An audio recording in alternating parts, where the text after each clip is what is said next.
Coming up today on Locked On Texas Tech, how do I say goodbye to a flour tortilla?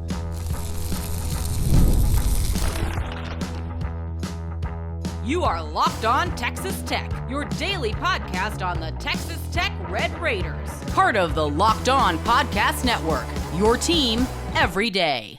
Great to be with you again on Locked On Texas Tech on the Locked On Podcast Network, your team every day, always free and available on YouTube or anywhere you get podcasts. And today's episode brought to you by FanDuel. Right now, new customers can bet only $5, and if your bet wins, you're getting $300 in bonus bets to use across the app. So download the FanDuel app today with the only Chris Level. I'm Casey Cowan, dropping in on the fly because we have breaking important news to discuss. Tortillas grounded.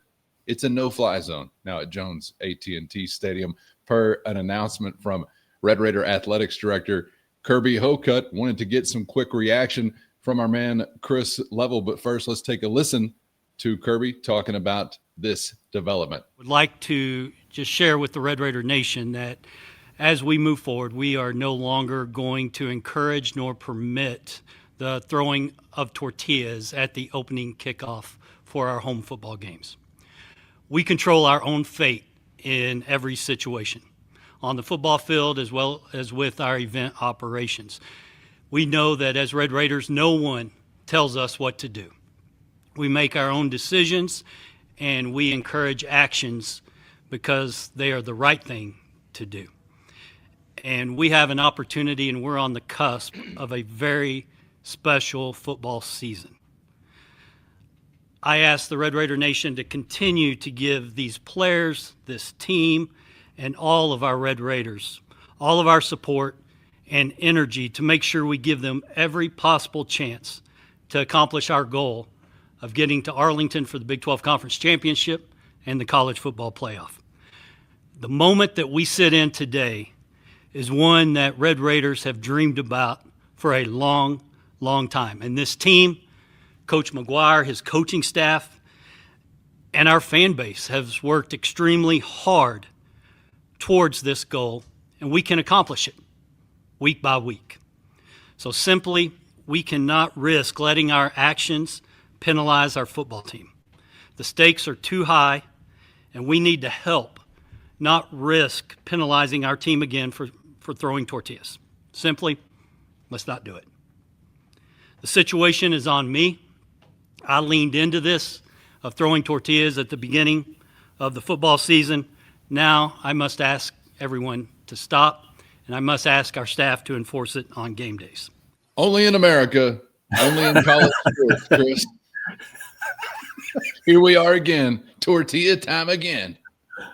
I mean, it's all very surreal. Because there's many folks that are paying attention to this chaos from afar that are like, what in the heck is going on? Like, what do you mean? Where do we start? There's a variety of things to kind of like touch on. The tortilla thing was like I may not have the exact years right, but this was a mid to late 90s thing that started. And then I think you can agree, Calvin, we've lived here for a long time and been at all these games through a variety of coaches and in an official capacity or as students or whatever. And it was a thing, and then it really kind of wasn't. It was just very sporadic, and it really for a long period of time, it was just kind of like oh yeah, look at that, that's cute, kind of a deal. And then the Colorado thing happened last year, and it just was a lot. And I know there's people that don't understand this, but Colorado was. They were at fault for a lot of what went on that day. They were at fault, and for a lot of the behavior. And I know that Tech fans have been accused of this and that, but that's really where this thing, really just kind of blew up. And then that's what really, I think, led to this this ruling, to which Kirby pointed out that he kind of was like, all right. I mean, and he didn't initially report it or say it was reported nationally. And I think at that point, he kind of has to acknowledge it, the 15-1 thing. And what do you mean? Explain this. And so I think that Tech trying to tell their story and explain, like, here's what happened. The Iowa State folks, the Colorado folks, and now I guess the Kansas folks, they have pointed and so much so that at the kickoff luncheon, which is a big giant luncheon pep rally type scenario that they've had it for years and years, there's like tortillas on the tables from United Supermarkets, and the folks, I think it was our man Robert Giovanetti, was like, okay, here's what we're gonna do. We're gonna and they photoed it, pictured it. I mean, you were all embracing it and leaning into it, and it was like a thing. And then it's just become too much. And when you start seeing your team penalized, I think there was really no other way that this was going to go. That has to go away. And now there's going to be, I think there's cameras that are, I think, being installed, or extra cameras. Kirby mentioned security cameras and the like, but I think there's actually enhanced to where you get identified, whether you're a fan of Texas Tech or you're a fan of the other team or whoever you're portraying to be, because we've seen all these rumors as well. You will be escorted out. You will be ticket privileges revoked for all athletic events and the like. But I think you're like me. You just want to kind of get back to the football part of this deal. But it is wild how serious and a big deal this has become, because Kirby even has to say, because you already know where he's going with this, nobody can tell Red Raider fans what to do, because this is how some people are going to take this. No, I will not let the Iowa States, the Colorados, the Kansases, the Brett Yormark, whoever you think is at fault here, I will not let them win. I will dig my heels in, and I will throw these flowery, puffy frisbees wherever I want, when I damn well want to. But I get that aspect, but it's just become like a thing that you can't police. And again, I was down there, you were there as well. You could have been penalized a lot more times than in reality against Kansas for said activity. And it only resulted in really one penalty for Tortillas and a variety of announcements from the guy sitting here talking to me and with me, and my man Callan. The other penalty, I think, was for the pocket knife aspect, but this is just the way this was going to go.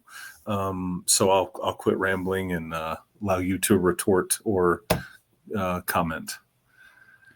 I got to be honest, I always sort of thought they remained on the banned list, so I don't even know if this is a new thing. I never really saw people openly carting in tortillas when it did kind of return. So I don't know what the actual rules have been all along.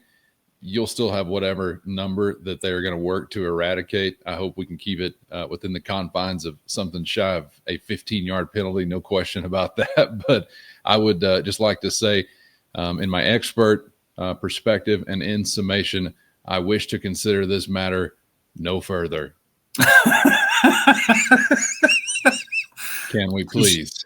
I'd like to retweet what you said, or simply hit the like button on what you said. And you and I, Chris, two of the biggest victims in all this, because I know for sure you and I have been minding our P's and Q's, not one tortilla thrown from the two on this show. So think about us and the rights we're being stripped of in case we're just looking to maybe walk in with a breakfast burrito to charge up. Now that's gone as well. I have, I guess, truth be told. First, today's episode brought to you by FanDuel. The NFL season is here, and FanDuel is making sure you're ready for kickoff with a can't-miss offer. Right now, new customers can bet only $5, and if your bet hits, you're getting $300 in bonus bets to use all across the app. player props, building a same game parlay, or even jumping in live as the action unfolds. Any way you like it, FanDuel has you covered, and it's quick, easy, and secure every time. Ready to play? Download the FanDuel app now by visiting FanDuel.com to get started. That's FanDuel.com to place your first $5 bet. I have, I guess, truth be told, never. The only time that I can really remember throwing it is when I was asked to do it at said kickoff luncheon. Here's what we'd like for everybody to do: reach in there, and then I think I tossed that one up. But that was the only time I've ever. I mean, I've found the activity funny.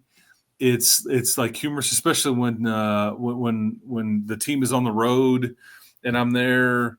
And it just is kind of like a calling card, if you will. Right.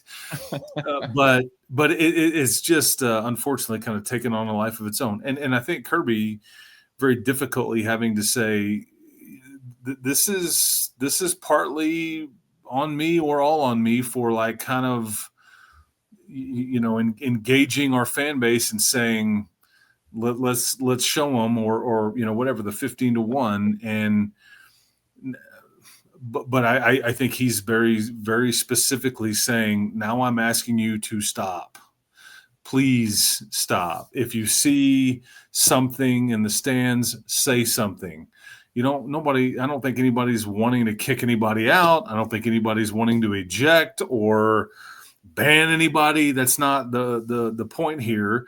And as we know from last week, this isn't just the field. This is anywhere on the turf. If they see one, it's it's a problem.